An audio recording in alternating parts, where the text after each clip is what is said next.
Hey guys, it's Matt.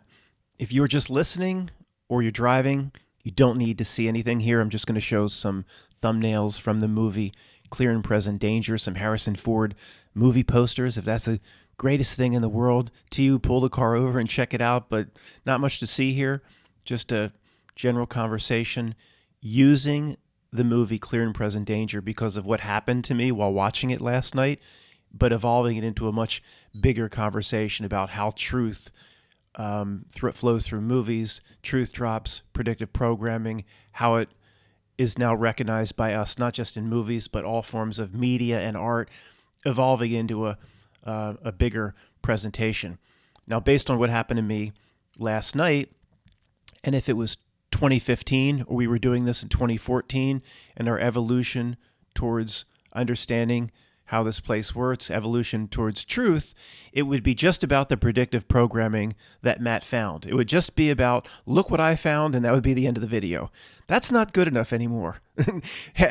Breaking down Super Bowl halftime shows, we know they're going to show creepy shit in Super Bowl halftime shows. We're not there anymore. We got to go past that horse shit. Okay, so let me just do the truth drop. I'm not even going to show it. I don't even know what I can show. I mean, I'll just describe the scene. It's not a big deal. I'll tell you the time marker if you're interested in seeing it. I'm not even going to show you. I'll just describe the scene. But let's do the first level, what we would do in 2015 in terms of our pursuit of truth. Let's get that out of the way and try to evolve this conversation into something bigger. Now, for anybody, most people are familiar with these three movies. Kind of three movies went together, at least following the Tom Clancy books. The first one was Hunt for Red October, where Jack Ryan was played by Alec Baldwin. But the second one, Patriot Games, Harrison Ford replaced Alec Baldwin. And then this is the third movie in the three, Clear and Present Danger. Now, Alec Baldwin was so amazing in The Hunt for Red October. I mean, we just can only speculate. He was probably so busy being abusive to his loved ones, so busy and being abusive that he just didn't have time to film Patriot Games. So they had to replace him, I guess, with Harrison Ford. I don't know. But the movie, the third one, is Clear and Present Danger. And even the movie, the poster here, it says, poster says, truth needs a soldier. So anyway, guys, it's a minor little scene, and we'll move past this because it's no big deal. We've now seen this 1,000 times. But this one, if I would have discovered it in 2015 or 2014, it would have been a big deal, a really big deal, because this is a 1994 movie. So in the scene, Harrison Ford, as the Assistant Director Deputy of Intelligence, filling in for Admiral Greer, which is played by the person that played Terrence Mann in Field of Dreams. It would be James Earl Jones, Darth Vader. He's filling in, but he's the Assistant Director of the CIA, and they're not cluing him in on what's going on. Is that a truth drop? Probably, but that's not the point. So he's trying to figure out what happened with, they said it was a truck bomb that blew up. All these Colombian drug lords all got together for a meeting, and all of them blew up in this supposed truck bomb except one, the main Cali cartel head honcho. He was late to the meeting, and he wasn't blowed up like all the others. But, it was the U.S. military, taking some sort of revenge on them. But, of course, as the Assistant Secretary Director of the entire CIA, Harrison Ford's completely in the dark as to what is going on. So he's doing some investigation. At the same time, the guy in the bottom left here, if anybody can see, he plays the consultant to the drug lord kingpin. He used to be a black ops guy in this movie for Castro, whatever this actor's name is. He's researching what happened as well. So, of course, to do the research in 1994 as the Assistant Secretary Director of CIA, they show Harrison Ford. Guys, I'll get to the much bigger, more important presentation in a few minutes. This is going to take a while to evolve into that. Harrison Ford collects up a bunch of books, a bunch of books. Now, what the ironic thing and the funny ass thing is, this guy who's just advising the drug lord, he's on a computer. He's bringing up all this stuff, cellulose encoded bombs, and he's researching what really happened. It wasn't a truck bomb at all. It was a U.S. F-18 dropped a bomb, a laser guided bomb down on the covert military operations. Of course, they're trying to cover up and say, we're not in Colombia blowing up the drug cartels. And of course, it's all covert. And he's doing all his research on a computer, which looks very sophisticated at the time when you're seeing it in the movie in 1994. And Harrison Ford has a bunch of books. Yeah, he's the CIA assistant secretary director of CIA. But when he's about to do his research, he has a cup of coffee on top of the books, and he's about to place the books down on a table. And it's complete 7-Eleven job application predictive programming. So obvious. There's 9 and 1s coded in the books. The main book that says 91, it's almost like they lit the book up in neon. So it bounces. His coffee tumbles over, and it's just obvious, okay? It was so obvious, although I've seen this movie 10 times, and I watched it last night, I guess, with the set of eyes we have now, and I was like, this is so obvious. And I went and looked it up, like, okay, predictive programming for the 7-Eleven job application in 1994. Well, that's, we've seen it done many years before that, but I knew this movie was way before, 2001. So then, just for the heck of it, I paused the movie to see the timestamp of when it happened, and it was 1 hour 19 minutes into the movie. 119. That's a Back to the Future 7-Eleven job application coding. So, guys, in the past, we'd be like, "Oh, yay! Look what Matt found! Yay! Look what Matt! Big deal." It's so obvious, and you should check it out if you're interested in this stuff. But big deal.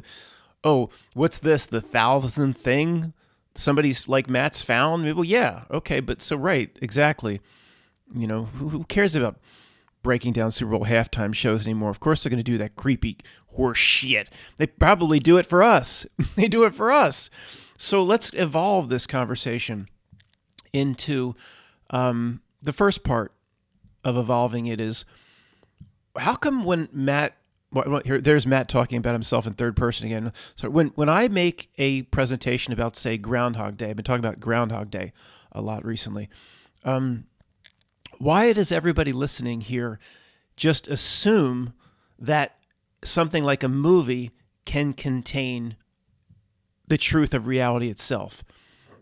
Metaphysical truth about how life works, the path of a human being, a predictive programming as to what will come in the future or what a future society will look like.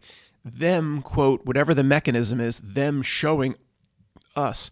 What's funny, I was thinking about this recently. I don't ever, or we almost never had to do this. I was going to say, make a side argument or a side presentation saying, for those that don't believe it, guys, let me try to convince you, movies and all forms of art media can show the metaphysical truth of reality. We all just are there. And, how did this happen? I was thinking about, we're all there. We all know that truth can flow through not just movies, all forms of media, art, and sometimes the more dumbed down it is, like a child's nursery rhyme, the more truth flows out of it. Humpty Dumpty sat his broke ass up on a wall and fell off because he was high. But all the king's horses and all the king's men, first of all, why were all the king's horses and all the king's men, why would they give a shit about his broken ass? But they couldn't put him back together. The truth drop. You can't look to all the king's horses and all the king's men and all the king's hoes to put your broken Humpty Dumpty ass back together. You got to put yourself back together. All the Horcrux pieces of Voldemort's soul. It's all truth drop. The more dumbed down it is, the bigger the truth. So I was thinking, it's just funny how we've all kind of arrived here. Matt will talk about truth in a movie like Groundhog Day, and everybody listening will assume, maybe you won't see it the way I do, but you won't argue back at me that the metaphysical truth of reality itself, or the underlying nature of how society functions or reality functions, is not coming through in art. We all are there.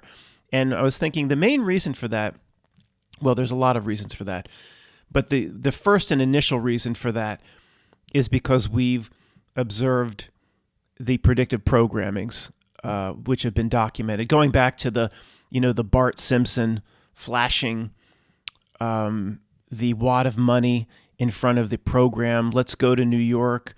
$9, $9. Yeah.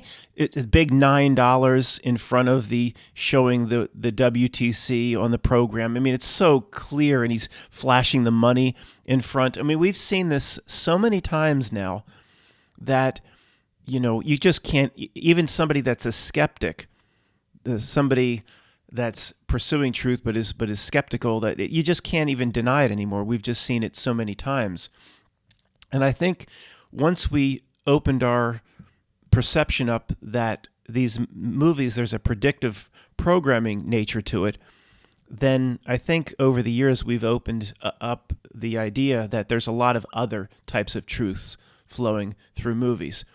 And once we got past the notion that it's all, my favorite exercise in the world to go through is all just called in. Let me scroll to some new and exciting thumbnails, guys, for those that are getting bored with the... Yeah, here is the scene where the bad guys pose as Colombian police officers and lead that convoy of white Chevy Suburbans. Like, that doesn't stand out, like a fleet of white Chevy Suburbans, cars that are worth $70,000 more than all the other cars around them on the street, being led down like the back alleys of the Bogota, Colombia barrio. Nobody notices anything. Did somebody want to stop off for some falafel or something, or whatever they have at this place down here? I don't know. I think the guy in the lead white Chevy Suburban, he says he's got the best quesadillas in the world, so we're just going to stop off here.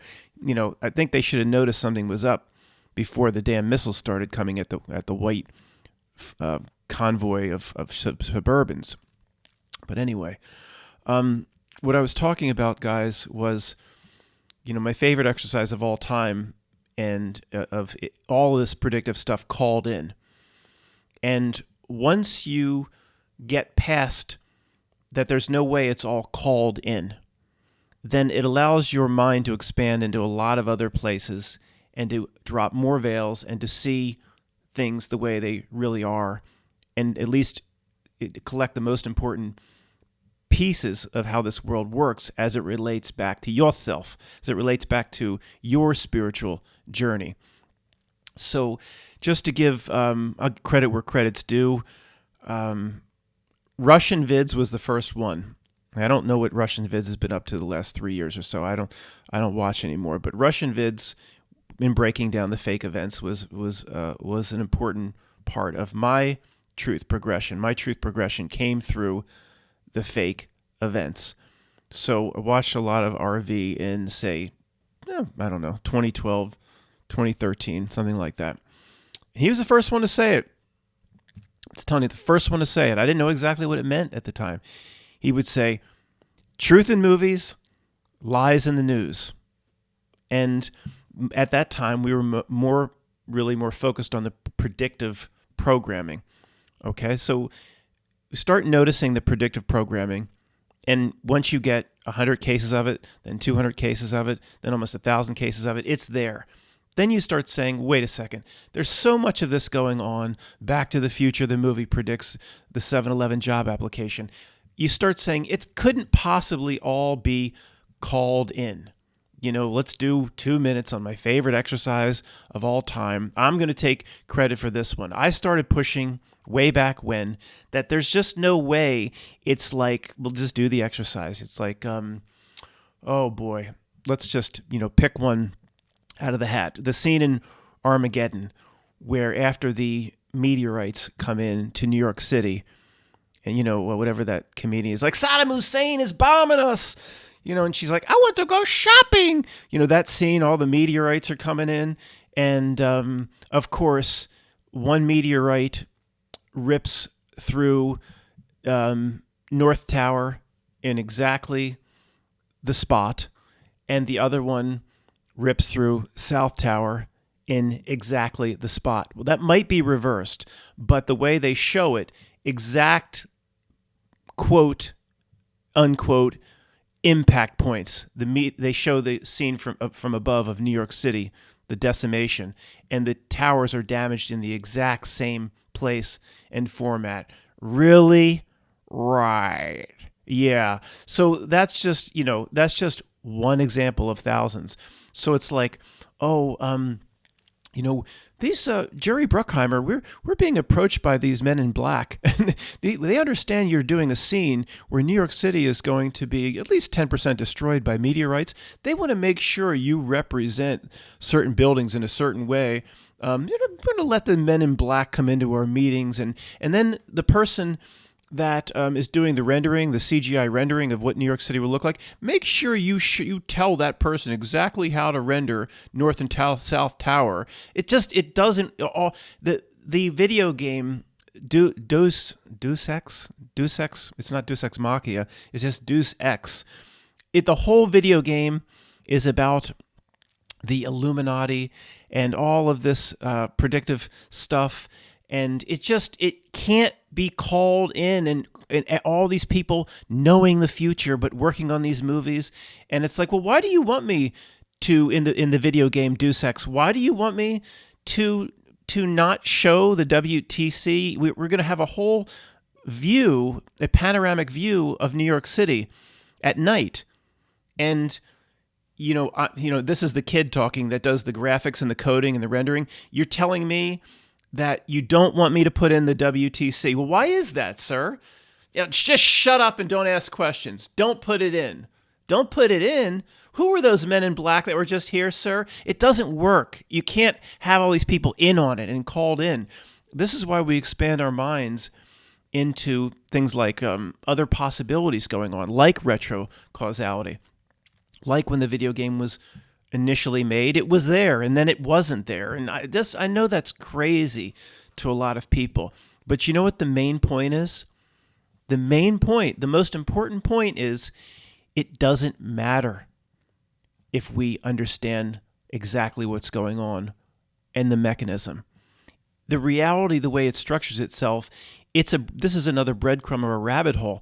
It wants us spending years trying to figure out the mechanism, where Matt can say, I've told you guys before in the truth community, I've told you many times, and we've gone through this exercise, how it can't all be called in. See, it just doesn't make sense, man. Everybody's in on it, all the little coders doing the video game, and everybody that's involved with the film, they're all in on it, and then somebody says, no, it's all called in, and then somebody says, no, it's retrocausality, and we just go, light beer from Miller. Less filling, tastes great. It doesn't matter. All that's important is what we all agree on now. That initially we know 100% movies, and now we see other art as well, other forms of art, has a predictive nature as to what main events will be coming, major events will be coming, or what society will look like. We all agree. It wants us in an endless quest to understand the mechanism or how it happens. It doesn't matter how it happens. This relates back to the presentations I've made many times about the who, what, where, when, why, and how. All those elements except the why are pointless to try to figure out as long as you get to a certain place. Well, how'd they do it? Who cares? What exactly happened to the side of the Pentagon? Who cares? All that matters is the why, as it relates to why they're trying to do a certain thing to you, tells you about yourself. So how this happens, the mechanism, let's move on. It doesn't matter. We know it's happening. And the main point is the first step, the baby step in all of this, was the predictive programming. Oh, look, they're 10 years before the event.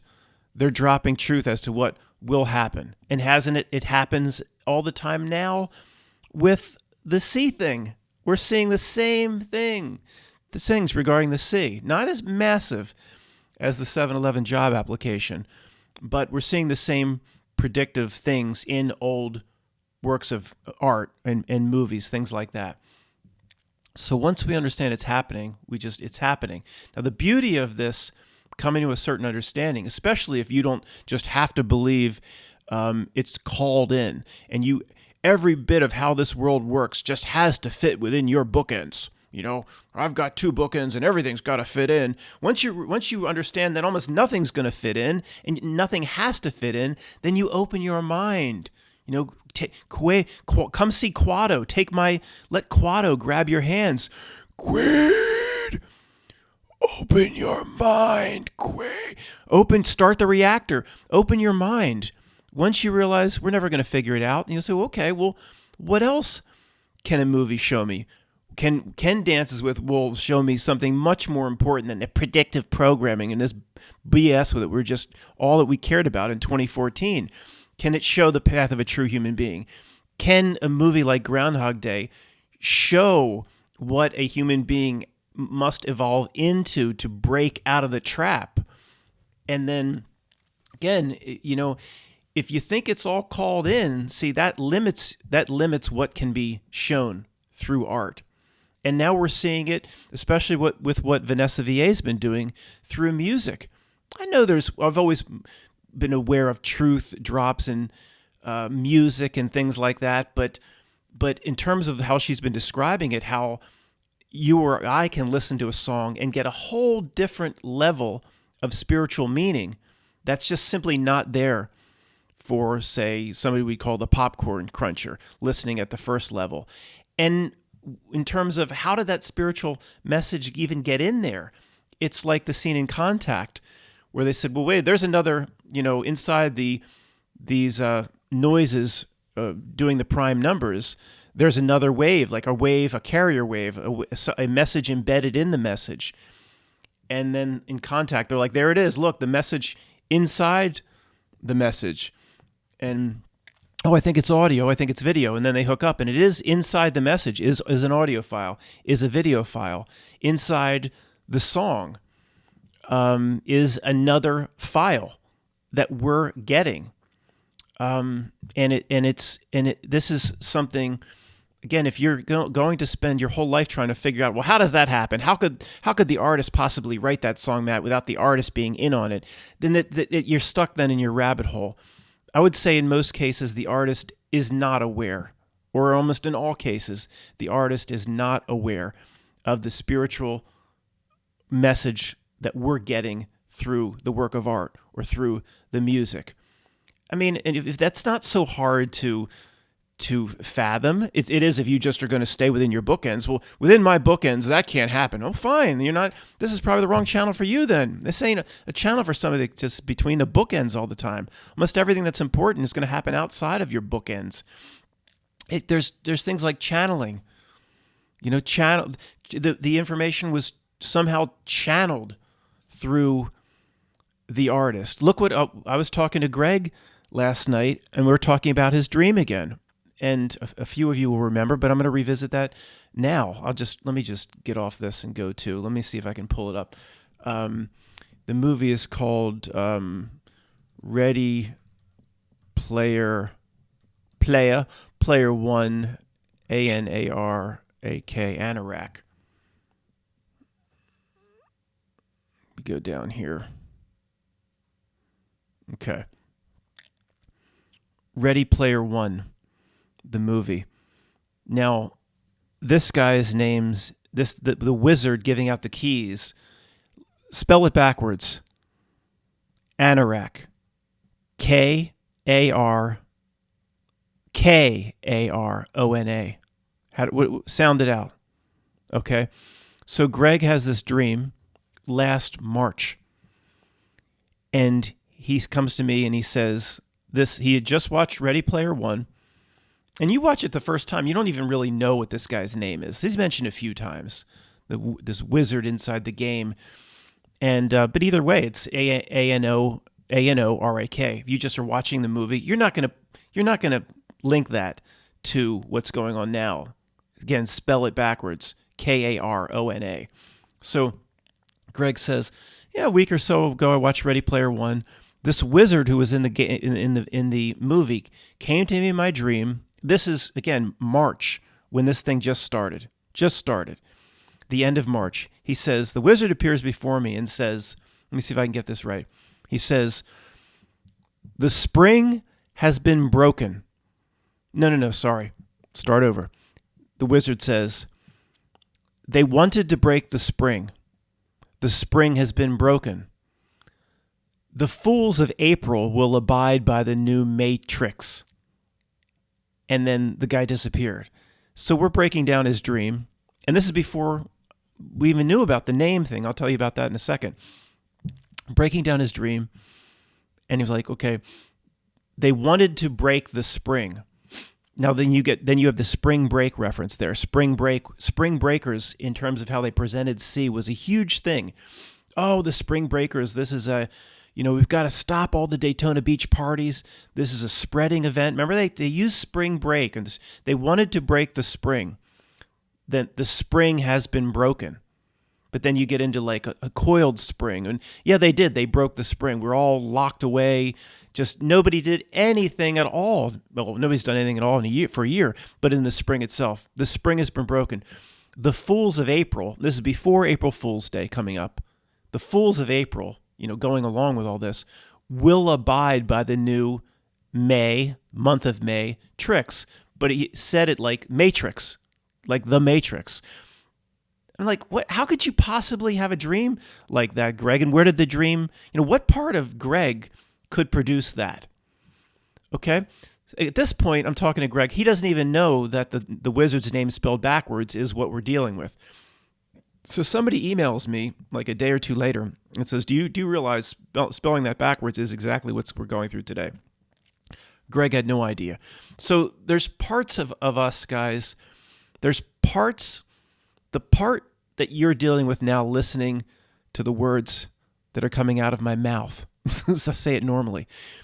The part that's listening, or the part of me that's talking now, is this tiny little idiot part of us. There's so much more to what's going on than just the thought process in English coming out of the frontal lobes.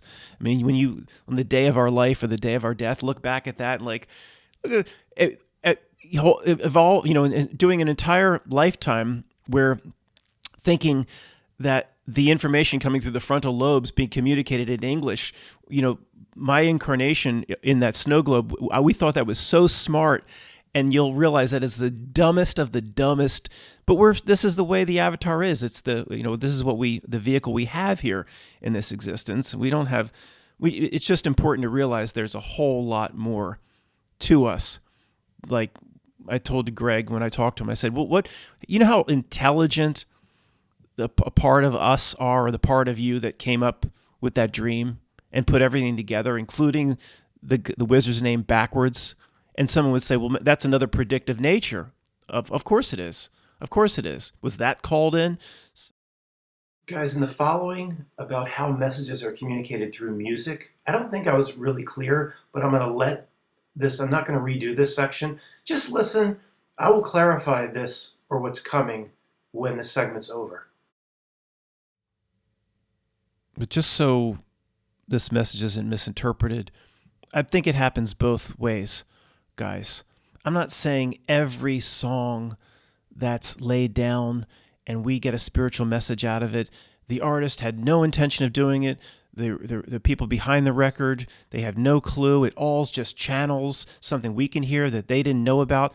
I'm saying this can happen, and it happens way, way more than we think, but not in a case like this. Like I'm showing anybody listening the Stairway to Heaven, Led Zeppelin album covers. You could even argue, most of this sort of stuff, of course, it was all by design, laid down not by the artist, in my opinion. Absolutely not. How many times have we gone over this exercise where the 25-year-old or the 27-year-old or even the 30-year-old writing this stuff, these high-level messages, and maybe this isn't the greatest example. I've never, spent hours breaking down Led Zeppelin exactly what the meaning is, but it's that kind of song, all right? It's that kind of song.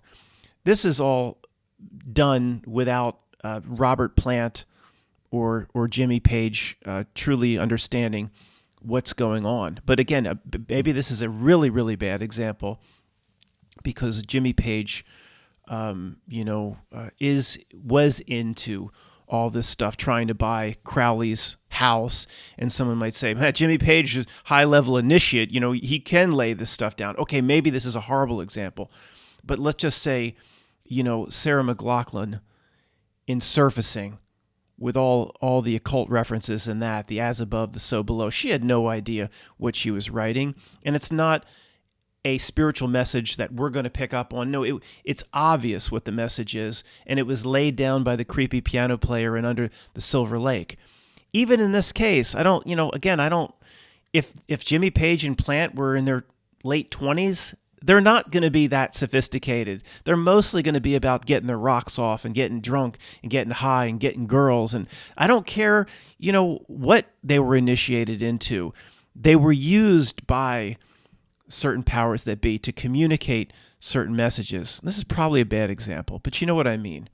Let's just go to, okay. This is, my favorite example. She's just friendly little Canadian singer.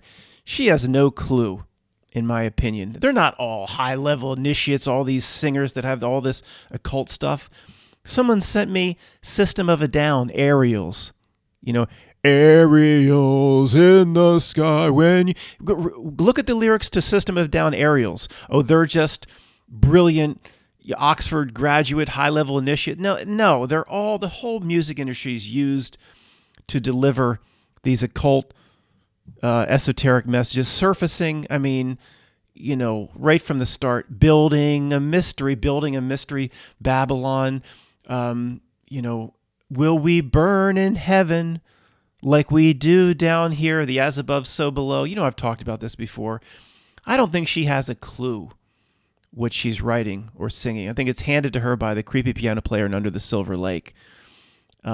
She probably composed a few of the love songs or whatever. And again, if there's a rare case, no, Matt, you don't realize who Sarah McLachlan is, then it's rare. No, System of a Down. No, they're not just all, Oxford and Cambridge PhDs that have family ties through the OTO. They don't come through that. They're used. They're pawns. So I'm saying there's two different levels. There's the level where, Sarah McLachlan, as above, so below, building a mystery. The message, it's not something like, it's not a carrier message that's only we can hear, a spiritual message. Most of it comes this way. But in terms of what Vanessa VA is looking at, I believe there is a lot of music, even movies, all art, all media, where there can actually be what Vanessa VA calls the retrocausality language, or the spiritual language communicated through the art, with the artist basically channeling it somehow without even being aware of it, without the record producer or the record company being aware of it, without whoever was in the back room, helping out on the Led Zeppelin album, not that sort of thing, a different sort of truth finding its way through media or movies or music, almost like a channeling, where only those at a certain frequency or resonance, like where we are becoming, can pick up on it. If any of this made any sense. Somehow this has turned into a truth in music video, but let's just run with it. Since what I just presented was such a mess, I really need to clarify. I think there are three ways truth can come through music. Three different ways, the way I understand it. The first one is what you're looking at. It's the album cover from Smashing Pumpkins, Melancholy and the Infinite Sadness. Now, Billy Corrigan is one of these guys like Trent Reznor of Nine Inch Nails. He knows something. Who knows what his background is, or what he was initiated in, or what private lessons he got from Dr. Mengele, or but he has some sort of background in the same vein as Jimmy Page. He knows something. So it's not some guy from Chicago. Every album is littered up with occult messages, esoteric, this or that, astrological, just his presentation, all the truth that comes through some of the songs. The world is a vampire set to drain. Come on. So he's working with, this is my opinion, all of this, of course. He's working with the creepy piano player from Under the Silver Lake, but he's like on his same level or similar level. He might be in some backroom meetings, and I don't mean that literally. Just saying, unlike Sarah McLachlan, who's like, here's a guitar, go play this, Sarah. Look, maybe I'm wrong about Sarah McLachlan. That's just the sense I get.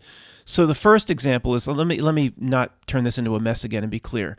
It's a artist that actually has an occult background and is involved in delivering the message. That's number one. Number two might be something like this. I just pulled some CDs from downstairs. Been sitting in a pile. Stevie Nicks, what her background is, I don't know, but I get the feeling it's more like Sarah McLachlan, or this is the case with most artists, guys. I'll show you a few other examples. Her best of or greatest hits is called Time Space. I mean, come on. Why would I don't think there's tremendous truth flowing through Stevie Nicks's kind of poppy songs, but I never really looked closely at it or listened closely for it. But you look at the cover and it says Time Space. Time and space. Why would she pick that? You just get the sense that the creepy piano player from Under the Silver Lake said, we're going to call your greatest hits Time and Space. Okay. And it has nothing to do with, a man or a woman thing. It has nothing to do with that at all. Let's do, live Throwing Copper, live I Alone, Secret Samadhi, live, Secret Samadhi. Live, okay. This band from York, Pennsylvania, Ed Kowalczyk, I like these guys, Throwing Copper here. But as the years went on, I mean, an album called Secret Samadhi, and they're not capable, these young men, of delivering all this occult stuff and esoteric message, and it just happens over and over again. Remember Aerials, System of a Down. It's constant. These types of esoteric communique. I don't think these young guys I think they would be more interested in getting girls and getting drunk and getting high. So Stevie Nicks would be more like live. Most bands would be like this. Journey, Wheel in the Sky Keeps on Turning. I don't think Steve Perry's some high-level initiate who just had to make a song about Wheel in the Sky Keeps a Turning. You know that song.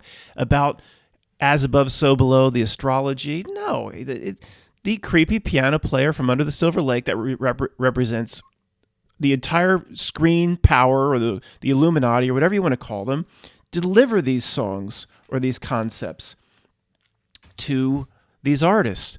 So live is more like Sarah McLachlan and Stevie Nicks. Here, you're going to talk about this. Why? Just do it. Just do it. I don't think they have the background to understand this stuff. Okay, the third example is more like what Vanessa VA looks at. Let's do not Billie Eilish, Billy Idol, Rebel Yell CD cover. She cried more. Eyes Without a Face. This could be one where people talk about, eyes without a face, got no human race. They're talking about a predictive for The Mask, potentially. So something that could be predictive like this, eyes without a face, got no human race, predicting The Mask. This could be something, and maybe I'm wrong about this, but I just want to use it as an example. It could be something where the nature of reality itself or a predictive programming flows or channels through whoever wrote this, whether it was Billy Idol. Billy Idol's just a front man. I don't care. Whoever wrote it, even if it was under the creepy piano player from Under the Silver Lake, it could be channeled where in the Eyes Without a Face, Got No Human Race. If you think that's about the mask, and if you don't like this example, there are other examples. I'm just using this one where the artist doesn't understand what's being communicated. He might have been like in 1989, he'd be like, why are we writing about eyes without a face? That don't make no sense. Just do it. You know, he might be, the record company might not know. Well, I don't know, but the focus groups like it. Let's go with it. You know, they might not know what's going on, but it's the truth's channeled, and it comes out. Maybe how does Dances with Wolves come out of Hollywood? That cesspool, something such a people. Somebody gave me someone was like, let me have it. Like, did you see the end of Dances with Wolves? That's not very uplifting. No, the journey of John Dunbar is incredibly uplifting. It's pretty much the most pure movie that you can possibly make in terms of what the spiritual path of a real human being. I don't want to get into Dance with Wolves. He's like, here he goes again with Dances with Wolves. So remember the three. The three are the artist is in on it with the creepy piano player from Under the Silver Lake, Sarah McLachlan. Here, Sarah, play this, where, you know, the esoteric messages or the embedded messages, or, you know, the artist has no clue. I don't think Mick Jagger is so sophisticated. Please allow me to introduce myself about the devil. Come on, the young men wouldn't be able to write all this stuff. They're handed this stuff. Look how Mike talks about the Beatles. Paul McCartney, John Lennon, supposedly this genius. It turns out it's like he's far from it. They're handed this shit. It's horse shit. Let's look at Tears for Fears. Okay, well, let me just get to the elemental. This is one that's kind of in the middle. This Roland Orzabal of Tears for Fears, he might be a Billy Corrigan type character, might know something, might have been raised in something, but maybe not. I mean, it could go either way. But here's an album called Elemental. You look at the other album covers. There's just no way young men would pick these themes. It's so absurd, and people can't see it. Well, we didn't see it up until 3 or 4 years ago, so we should leave those other people alone, I guess. Tears for Fears, Sowing the Seeds. I mean, look at the album cover. No young man or is in a band is going to pick. Look at the symbolism. I mean, you got to be kidding me. I think that's just what they chose. You know, well, they're so creative. I'm sorry, bring this down. You know, you can't really see much of it, but the sun, the moon, all these symbols all over the album cover, Sowing the Seeds of Love. One of the songs, the sun and the moon, the wind and the rain. I mean, come on. You know, either they're not all raised, you know, inside the OTO or the Golden Dawn. So, I mean, this is Roland Orzabal. We're not quite sure. Now, here's one. What's it called? We'll just do Rage Against the Machine CD. You know, the famous Burning Buddha. Now, in my opinion, you know, 100% puppets. I don't get that. Just is all I get a sense.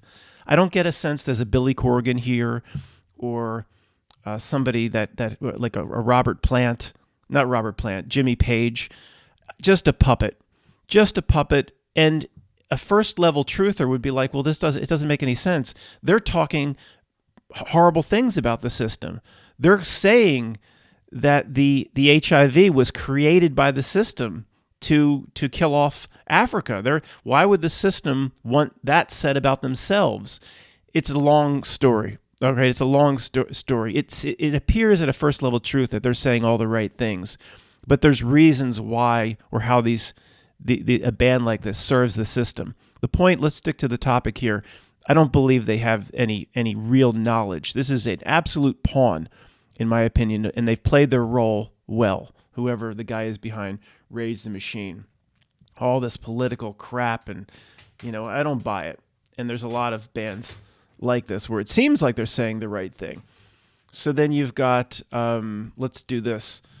the police, spirits in the material world. I mean, then you get into somebody like, is it with Sting? All right, he's a creepy bloke. Sting. They put him in Dune. They put him in the movie. He's one of these guys that could go. You could argue either way. He could be, sitting around the hot tub with the creepy piano player from under the Silver Lake and haven't been raised in a certain understanding. This one could go actually all three ways. Or the police, again, just giving their stuff by the creepy piano player under the Silver Lake, which represents the system handing young men and women, here, play this. And the young men and women playing, not really understanding the message that's being delivered. Or this, potentially, this is a channeled, but I don't think so. If it was, it's too blatantly obvious. Usually the channeled stuff or the stuff in SVA talks about is like a whole meaning that's underlying. It's not obvious, where this is just coming out and saying, oh, guys, we're spirits in the material world. This is, you just emphasizing the immortal nature of yourself, and this is some sort of a dream or Maya, and it's too obvious, this one, I guess. But you understand the points I'm trying to make. And if there's anyone here I missed, not really. So guys, guess what the real answer is in terms of how this is happening exactly? What does Sting know? Remember, the most important thing of all of this is, who cares?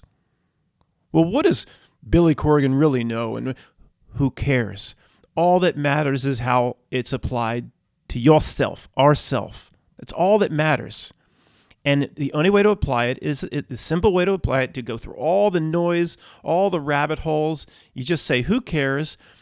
The answer is, there is tremendous truth delivered through all forms of media and art, including or especially music, that tells human beings about the true nature of themselves. Listen for it. Have parts of you other than the idiot frontal lobes that thinks in English. Listen for it. Tell yourself that this song I've heard a million times, maybe something not as trivial, or as trivial as, not as trivial potentially, is, girls just want to have fun. Yeah. Well, in the middle of the night, my mama says, what you gonna... I doubt there's some huge spiritual message there, but you never know. You never know. Oh, daddy dear. I'm sorry. There's messages that we can pick up on, that we have to move past the idiot frontal lobes that thinks in English. Whether the message, Sting was in on it, whether the creepy piano player is actually trying to help us because contractually he has to try to help us, or it's channeled by a part of you that's not here, or God, or it doesn't matter. All we need is to realize, do we agree the messages are there? Most people would agree. The mechanism doesn't matter. So the point is, just listen for it. And for some reason, again, even the ones you consider creepy blokes like Sting or Billy Corgan, he's a real, look at Billy Corgan in the Tonight video. He's a real creepy SOB. But the message, for some reason, it's almost like contractually they have to deliver a message, a positive message that real human beings can pick up on and learn from. Well, Matt, why would they have to do that? Everything that comes out of the music industry is Hollywood evil. Again, you're doing the who, what, when, where, and why again. Who cares? All that matters is what you believe these messages and how to apply it to yourself. It's all that matters. Guys, I will leave a link to those that don't know what I'm talking about with the yourself. I'll leave the link to the little girl saying, "Woi Bout Yourself" again. And also I'm leaving a link to a very, very funny video. I hope it's still there. Friends of the channel put this together, spent a lot of time on this. It deserves tons of views. They did a great job. They do great comedy videos, and everybody needs to see this. 2 links in the description. Thanks, guys.